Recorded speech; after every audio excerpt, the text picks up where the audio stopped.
Friends, इस class में हम कॉन्स्टिट्यूशन के द्वारा सर्विस जो प्रोविजंस हैं उसके बारे में चर्चा करेंगे।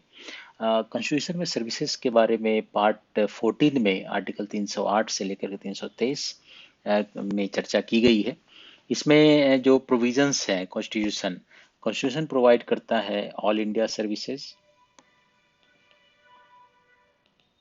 Central services and state services.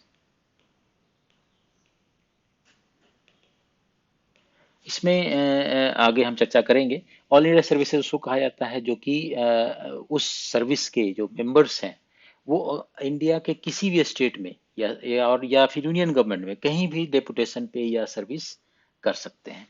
Central services central government की के सर्विसेज होती है। सेंट्रल गवर्नमेंट के जहाँ जहाँ भी एजेंसी है, जहाँ जहाँ भी उनके ऑफिसेज हैं, वहाँ पर उनकी पोस्टिंग हो सकती है। तो ये भी ऑल इंडिया में कहीं भी हो सकते हैं। लेकिन ऑल इंडिया सर्विसेज में हम ऑल इंडिया के सर्विस के मेंबर्स स्टेट के अंदर स्टेट कार्डर में काम करते हैं। सेंट्रल गवर्नमेंट के द्वारा रिक्रूट होकर के स्टेट में काम करते हैं। सेंट्रल गवर्नमेंट के सेंट्रल सर्विसेज में सेंट्रल गवर्नमेंट के द्वारा रिक्रूट करके और सेंट्रल गवर्नमेंट के अंदर ही काम करते हैं। सेंट्रल गवर्नमेंट अपने से उनका ट्रांसफर करती है। और ऑल इंडिया सर्विसेज यूनिक है। सेंट्रल गवर्नमेंट उसको रिक्रूट करती है, स्टेट को देती है स्टेट का के को में काम करने के लिए। फिर स्टेट से वो सेंट्रल गवर्नमेंट भी जा सकते हैं डेपुटेशन पे, या दूसरे स्टेट में जा सकते हैं, कहीं भी किसी भी स्टेट में डेपुटेशन पे। तो काइंड ऑफ यूनिक एक सर्विस किया गया है। ये नेशनल इंटीग्रेशन में बहुत बड़ा रोल प्ले किया गया ऑल इंडिया सर्विसेज। इसके बारे में चर्चा करेंगे। स्टेट सर्विसेज, हर स्टेट का एक स्टेट कार्डर होगा सर्विस का, उसके बारे में भी प्रोविजन है हमारे कॉन्स्टिट्यूशन में। ठीक है, तो ये जो प्रोविजन है ये आर्टिकल 309 के तहत दिया गया है। ठीक है, आर्टिकल 312 क्या कहता है? आर्टिकल 312 ऑल इंडिया सर्विसेज के AIS ऑल इंडिया सर्विसेज की बात करता है। इसमें जो हमारा एक अमेंडमेंट हुआ था, 42nd अमेंडमेंट में ऑल इंडिया जुडिशियल सर्विसेज को भी जोड़ा गया।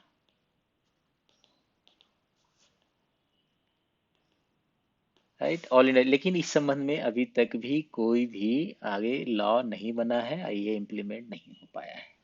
तो ऑल इंडिया सर्विसेज में ऑल इंडिया जुडिशियल सर्विसेज को भी जोड़ा गया कि ऑल इंडिया सर्विसेज IS, इसमें और 3 सर्विस ऑल इंडिया सर्विस है, IS, IPS and forest service, IFS। एक फॉरेन सर्विस भी होता है, लेकिन फॉरेन सर्विस जो कि कंट्री से बाहर काम करते हैं तो उनको ऑल इंडिया सर्विस में नहीं रखा जाता है। तो Indian Administrative Service, Indian Police Service और Indian Forest Service, 3 service all India service है। अगर इसमें कानून बनता है तो 4 सर्विस ऑल इंडिया सर्विस हो जाएगी, ऑल इंडिया जुडिशियल सर्विसेज। इसमें इसमें जो रखा गया था 42nd अमेंडमेंट में, इसमें जिस डिस्ट्रिक्ट जज और डिस्ट्रिक्ट जज प्लस उससे ऊपर के जो भी जज होंगे वो इस सर्विस के अंतर्गत आएंगे। लेकिन अभी तक इसमें कुछ हो नहीं पाया है। इसमें जो 99th अमेंडमेंट गवर्नमेंट ने किया है 2016 में, 2015 में आया है मेरे ख्याल से। 99th अमेंडमेंट में ये किया गया कि जुडिशियल कमीशन बनाया जाएगा। जुडिशियल कमीशन बनाया जाएगा। तो इसमें अभी जो सिस्टम है अपॉइंटमेंट, जज के अपॉइंटमेंट का कॉलेजियम सिस्टम है। तो कॉलेजियम सिस्टम को रिप्लेस करके जुडिशियल कमीशन बनाने के लिए 99th अमेंडमेंट किया गया।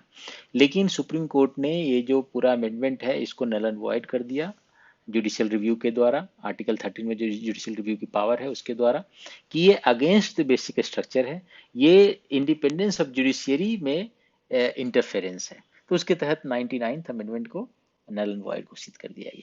तो ये अभी ऑल इंडिया जुडिशियल कमीशन किया और ऑल इंडिया जुडिशियल सर्विसेज की इस संबंध में कोई कार्रवाई नहीं हो पाई है। तो ये 212। 315 आर्टिकल कहता है UPSC प्लस स्टेट PSC, यानी कि यूनियन पब्लिक सर्विस कमीशन या स्टेट पब्लिक सर्विस कमीशन। एक यूनियन का अपना पब्लिक सर्विस कमीशन होगा, इसमें all India services plus central services का रिक्रूटमेंट होगा, और स्टेट पब्लिक सर्विस कमीशन जो स्टेट सर्विसेज के मेंबर्स का रिक्रूटमेंट होगा। तो 315 UPSC और SPSC की बात करता है। और उनमें जो उनके सर्विस UPSC के चेयरमैन कौन होंगे, मेंबर कौन हो सकते हैं, उसके बारे में डिटेल चर्चा करें। तो क्वेश्चन सिंपल, UPSC कौन सी धारा के तहत कॉन्स्टिट्यूट किया जाता है? तो 315।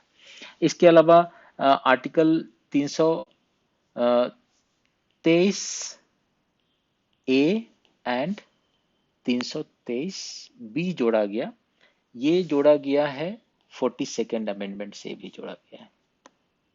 तो देखिए 42nd अमेंडमेंट की चर्चा हर जगह, कोई भी आप ले लीजिए, हर जगह कहीं ना कहीं आपको मिल जाएगा 42nd अमेंडमेंट। तो इसमें ये जो जोड़ा गया पार्ट 14 ए जोड़ा गया। अब पार्ट 14 ए में दो आर्टिकल 323 ए 323 बी। 323 ए बात करता है एडमिनिस्ट्रेटिव एडमिनिस्ट्रेटिव ट्राइब्यूनल की बात करता है, एडमिनिस्ट्रेटिव ट्रिब्यूनल, यानी कि जैसे ऑल इंडिया सर्विसेज के लिए कैट है, सेंट्रल एडमिनिस्ट्रेटिव ट्राइब्यूनल। इसमें सर्विस रिलेटेड मैटर्स जो होंगे एडमिनिस्ट्रेटिव सर्विसेज के मेंबर्स के लिए, सर्विस रिलेटेड इश्यूज होंगे, वो लिटिगेशन में जाएगा, तो वो इस ट्रिब्यूनल में जाएगा। इसमें सारे स्टेट का अपना अपना एक स्टेट एडमिनिस्ट्रेटिव ट्रिब्यूनल्स है और सेंट्रल का सेंट्रल एडमिनिस्ट्रेटिव ट्रिब्यूनल है। और 323 बी के तहत अदर ट्रिब्यूनल्स बनाने की व्यवस्था की गई है। अदर ट्रिब्यूनल्स में क्या क्या आएंगे, जैसे टैक्स ट्रिब्यूनल्स ये बना है। एक अभी बहुत अच्छा एग्जांपल आपको है कि NGT, national green tribunal. National green tribunal को भी ये 323 बी 323 बी के तहत ही बनाया गया है, और ये 2010 में बना है। और इससे काफ़ी लोग परेशान भी हैं कि ये यहाँ पर हर चीज़ के लिए पेशी लग जाती है और परेशान किया जाता है। बट इट्स गुड, ये 2010 में आया है एनजीटी, ये याद रखिएगा। ये 323 बी के तहत बना है। तो ये हमारे कॉन्स्टिट्यूशन में सर्विसेज की व्यवस्था। Thank you friend.